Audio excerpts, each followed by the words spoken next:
Hey guys, what's going on? This is Mike, Captain Awesome Dodd from thegameheroes.com, and this week in Geek.net with your classic game review.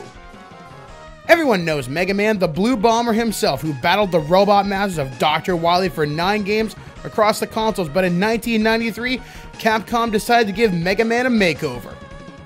To the extreme! In keeping with the times and the jargon of the early 90s, Mega Man became Mega Man X, and he was everything and more that Capcom had carved out for our hero. X was created as the last creation of Dr. Thomas Light before he passed away and left him in a capsule where he would be tested for 30 years to see if he was reliable. I don't know how happy I'd be after being locked in a closet for 30 years, but hey, when you have the power to smash robots in the junk and level cities, you can give your dad a little bit of slack. Mega Man X was the jump from the NES era to the SNES, and it was a great game to launch the franchise that would see its way beyond the year 2000, and even a PSP remake of the original game called Maverick Hunter X. The game would also see a departure from the typical naming scheme for the villains, such as Bubble Man or Top Man, to villains named Chill, Penguin, and Boomer Kuwanger. What the fuck is a Kuwanger anyway?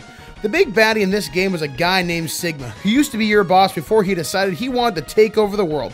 Sigma would also be a reoccurring boss in all the other entries, and generally was a big pain in the ass. Still, we kicked some asses and take their weapons, and I've always been a huge fan of the flamethrower. Remember, fire is the solution to all of life's problems.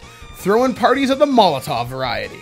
Gameplay would be similar to the other Mega Man games, but would include new abilities like dashing and vehicles like the mech suits that could be used to destroy environments. Tight controls made this game fun to play. It would make some people to do speedruns of the games with little items except the required dash boots in the X-Buster upgrade. Some serious skills would be needed to survive some of the many bosses and obstacles with little health and no energy tanks. X would also see the next augmentation to the abilities that would be gained in the form of armor, such as dash boots and a helmet which could be used to smash ceilings. However, the coolest upgrade was the gun arm, and it would be gained one of two ways, either from a stage or from your friend Zero, who gives it to you with his dying breath. Now how's that for a friend? Here, take my gun and fuck some people up with it. Now if one of my friends happens to die before my eyes, I really hope they give me a BFG. Mega Man X would be one of the best games of the 90s and would go on to his own successful franchise with dark storylines and some great characters such as Zero's and Boba Fett ripoff Vile. However, some of the later games would be downright terrible, but the first was the best for sure. Also, as a hidden bonus in the first game, you could receive a capsule that gave you Ryu's Hadouken from Street Fighter, which was an instant kill for those unfortunate enough to be caught in its pass. Also, as a random bit of trivia, did you know that X had an appearance in the Mega Man cartoon series along with Spark Mandrill? See, Tom isn't the only one with useless knowledge.